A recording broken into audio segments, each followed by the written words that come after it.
ॐ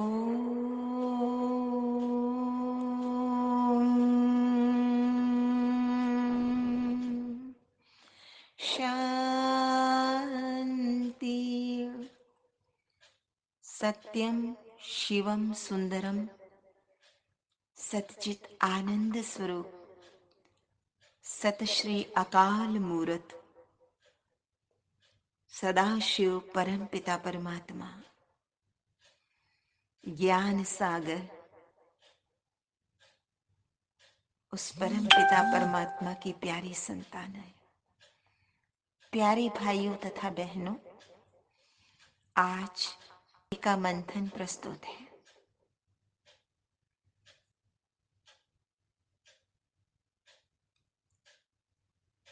एक विदेशी भारत देश में एक फकीर की कुटिया में गया। उसने देखा कि थोड़ी सी जीवन यापन की सामग्री थी वहां पे, और फकीर जमीन पर चटाई बिछाए आराम से अपनी मस्ती में मस्त बैठा था। अपनी ही मस्ती में वो गा रहा था, दोनों हाथ ऊपर उठाए।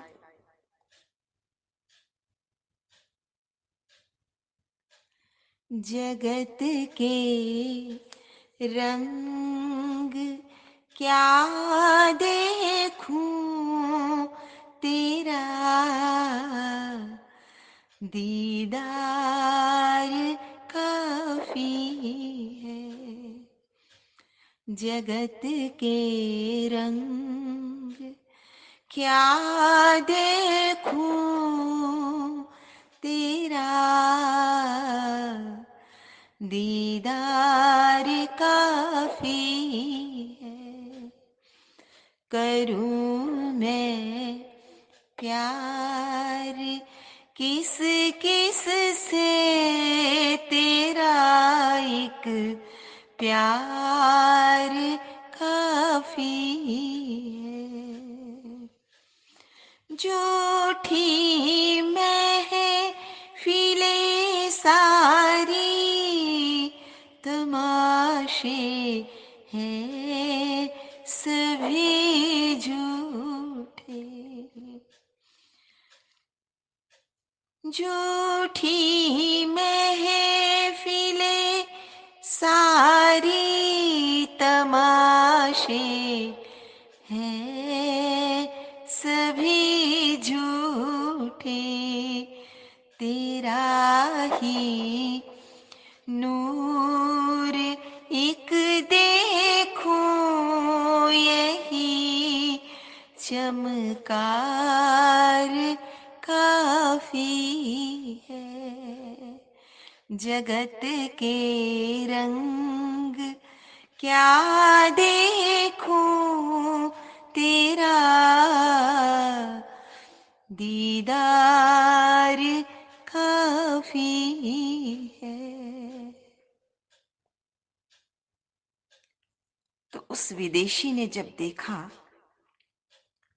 तो उससे पूछ लिया कि आपके घर में आपका फर्नीचर कहाँ है। तो उस फकीर ने उल्टे उसको ही प्रश्न किया कि आपका फर्नीचर कहाँ है। विदेशी ने कहा, मैं तो भाई एक मुसाफिर हूं, मुसाफिर के पास कोई फर्नीचर नहीं होता, ज्यादा सामान नहीं होता। तो फकीर ने उत्तर दिया, ऐ मेरे प्यारे दोस्त, मैं भी तो एक मुसाफिर हूं, मैं भी इस दुनिया में विजिटर हूं। ये तो मेरा रैन बसेरा है। मेरा असली घर तो 5 तत्वों से परे ब्रह्म धाम परम धाम है। इस प्रकार प्यारे भाइयों तथा बहनों, हम भी इस संसार में मुसाफिर हैं। इसलिए बहुत ज्यादा या आवश्यकता से ज्यादा भौतिक सामग्री एकत्रित नहीं करनी चाहिए। नहीं तो उसी के रख रखाव में, उसी की मेंटेनेंस में अपना मन जो है वो उठा पलक पटक में रहेगा और जीवन का अधिकांश समय, जो अमूल्य समय है, वो यूं ही व्यतीत हो जाएगा। उस महात्मा की तरह, उस फकीर की तरह अगर हम भी मस्ती में रहना शुरू कर दें, उसके लिए किसी ने क्या खूब कहा है कि वो मस्त फकीरी दे मुझको, वो मस्त फकीरी दे मुझको, शाहों की मुझे परवाह न हो। न मेरा ही कोई शाह रहे, न मैं ही किसी का शाह रहूं। तो वो मस्त फकीरी तब आ सकती है जब उस परम पिता परमात्मा से हम जुड़े। वो दृष्टि हमें डेवलप करनी पड़ेगी, क्योंकि एक है स्थूल दृष्टि जिसके द्वारा हम पंच भौतिक जगत को देखते हैं, और दूसरी है सूक्ष्म दिव्य दृष्टि। ज्यादातर इंसान स्थूल दृष्टि का ही प्रयोग करते हैं और इन स्थूल नेत्रों द्वारा इस जगत के रंग तमाशे देखता रहता है। गुरबानी में भी आया हुआ है, अखी वेख न रजिया, हाँ अखी वेख न रजिया, बहुरंग तमाशे। हर समय आज का इंसान बड़े बड़े शोरूम में या मॉल्स में अपनी स्थूल आंखों की तृप्ति के लिए घूमता रहता है। आंखों के अतिशय प्रयोग से मनुष्य की आंतरिक शक्ति क्षीण हो जाती है। ये ऐसे ही है जैसे मोबाइल को यूज करते करते उसकी बैटरी क्षीण हो जाती है, डिस्चार्ज हो जाती है। अब प्रश्न पैदा होता है कि इस बैटरी को रिचार्ज कैसे किया जाए। इसी के लिए भगवान शिव कहते हैं, प्यारे बच्चों, मैं तुम्हें दिव्य बुद्धि एवं दिव्य दृष्टि का वरदान देता हूं, जिससे तुम आत्मा और परमात्मा का और आने वाली सतयुगी सृष्टि का साक्षात्कार कर सकते हो। जिससे ये विवेक जागृत होता है कि हम केवल नाशवान देह नहीं, बल्कि चेतन, अजर, अमर, अविनाशी आत्मा है। तथा परम पिता परमात्मा भी नाम रूप से परे निराकार, निर्विकार, निर्विकल्प ज्योतिर्लिंगम शिव है, जिसकी अर्चना और वंदना राम एवं कृष्ण भी करते हैं। जब हम अपनी बुद्धि का कनेक्शन उस सत्यम शिवम परम पिता परमात्मा से जोड़ लेते हैं तो रिचार्ज हो जाते हैं। विभिन्न धर्म ग्रंथों में भी कहा गया है कि टाइम इज साइक्लिक, अर्थात काल चक्र में घूमता है। वस्तुतः हर वस्तु एक चक्रिक क्रम में घूम रही है। एक निश्चित कालावधि के पश्चात उसकी पुनरावृत्ति होती ही है।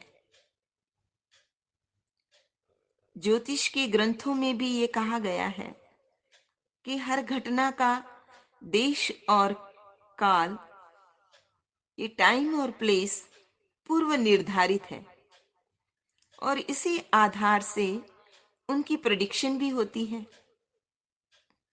तो ये जो ड्रामा है वो मोस्ट एक्यूरेट है, बना हुआ है।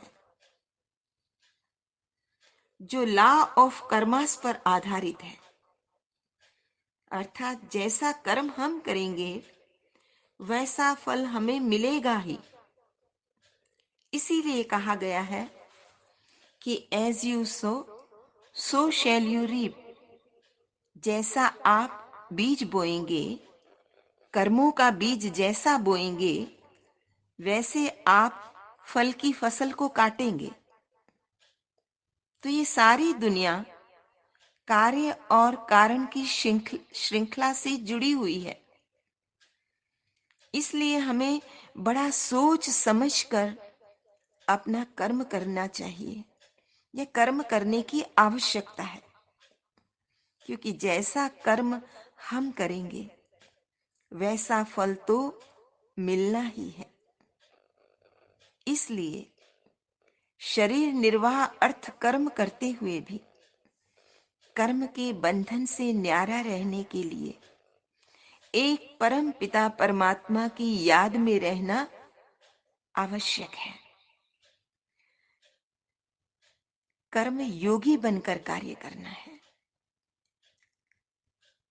या तो योग युक्त होकर कर्म करें, या फिर प्रभु का चिंतन और मनन, श्रेष्ठ चिंतन और मनन करते हुए कार्य करें। आप प्रयोग करना, आप साधारण कर्म करते हुए भी उसको आध्यात्मिक जगत में कन्वर्ट करके बड़ा सुंदर अर्थ निकाल के अपने समय को सफल कर सकते हैं। आज के वरदान में बाबा ने कहा, जो बच्चे अलौकिक प्राप्तियों से सदा संपन्न रहते हैं वो अतीन्द्रिय सुख के झूले में झूलते रहते हैं। जैसे जो लाडले बच्चे होते हैं उन्हें झूले में झुलाया जाता है, ऐसे सर्व प्राप्ति संपन्न बच्चों का झूला अतीन्द्रिय सुख है। इस झूले में सदा झूलते रहो, कभी भी दे अभिमान में नहीं आना। जो झूले से उतरकर धरती पर पांव रखते हैं वो मैले हो जाते हैं। ऊंचे ते ऊंचे प्रभु पिता के स्वच्छ बच्चे सदा अतीन्द्रिय सुख के झूले में झूलते रहते हैं। वो देहभान की मिट्टी में पांव नहीं रखते हैं।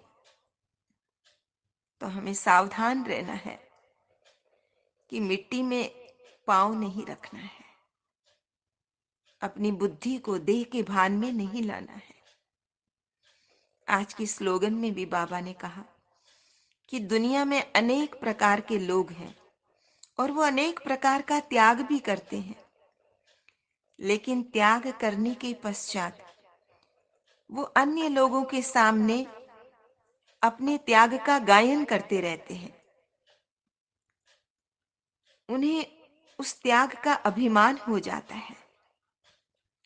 तो बाबा कहते हैं, मैं त्यागी हूं, इस अभिमान का भी त्याग ये सच्चा त्याग है।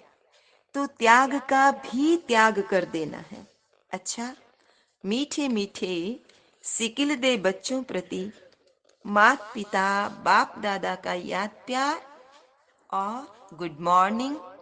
रूहानी बाप की रूहानी बच्चों को नमस्ते। हम रूहानी बच्चों की रूहानी माता पिता बाप दादा को याद प्यार, गुड मॉर्निंग और नमस्ते। सदा रहो हंसते, कहीं नहीं फंसते, बन जाओ फरिश्ते, बांध लो अपने बसते चलो प्रभु के रस्ते। वाहिगुरु वाहिगुरु जी जी का का खालसा खालसा, वाहिगुरु वाहिगुरु जी जी की की फतेह। फतेह। बोल बोल साचे साचे दरबार दरबार की की जय। जय। लोका लोका समस्ता समस्ता सुखिनो सुखिनो भवन्तु। भवन्तु। लोका लोका समस्ता समस्ता सुखिनो सुखिनो भवन्तु। भवन्तु। लोका लोका समस्ता समस्ता सुखिनो सुखिनो भवन्तु। भवन्तु। ओ ओ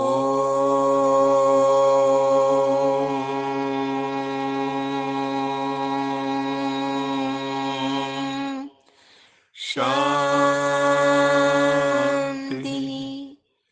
शांति शांति शांति